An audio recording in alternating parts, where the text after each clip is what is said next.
सुबह का सूरज अभी हल्का हल्का उगा ही था जब रामू किसान अपने खेत की ओर चल पड़ा।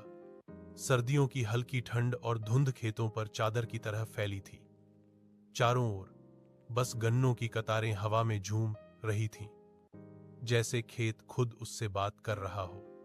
रामू के लिए गन्ना सिर्फ फसल नहीं था, उसकी रोजी रोटी, उसकी उम्मीद और उसके पिता दादा की विरासत थी।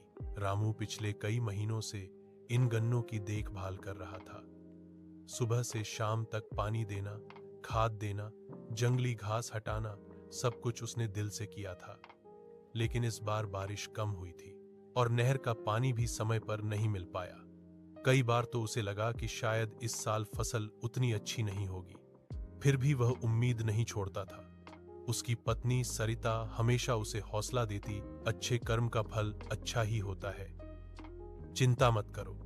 एक दिन सहकारी चीनी मिल से सूचना आई कि इस बार गन्ने की खरीद देर से होगी। यह सुनकर रामू की चिंता बढ़ गई। घर के खर्च, बच्चों की फीस और कर्ज की किश्त सब उसी फसल पर टिकी थी।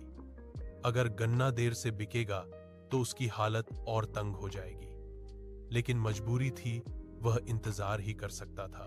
समय बीतता गया। आखिरकार गन्ना कटाई का दिन आ गया। रामू ने अपने मजदूरों के साथ मिलकर पूरे खेत की फसल काटी। हर गट्ठा उठाते हुए उसे पिछले कई महीनों की मेहनत याद आ रही थी। जब ट्रैक्टर में गन्ने के बोझे भरे गए तो रामू की आंखों में चमक आ गई। उसे लगा जैसे उसका खेत उससे कह रहा हो, मैंने तुम्हारी मेहनत का पूरा फल दिया है। किसान मंडी और मिल के बाहर भीड़ लगी थी। हर किसान अपनी बारी का इंतजार कर रहा था। रामू भी 2 दिन लाइन में लगा रहा, लेकिन वह शांत था। उसे भरोसा था कि उसकी फसल अच्छी है और उसका सही दाम मिलेगा। तीसरे दिन उसकी बारी आई।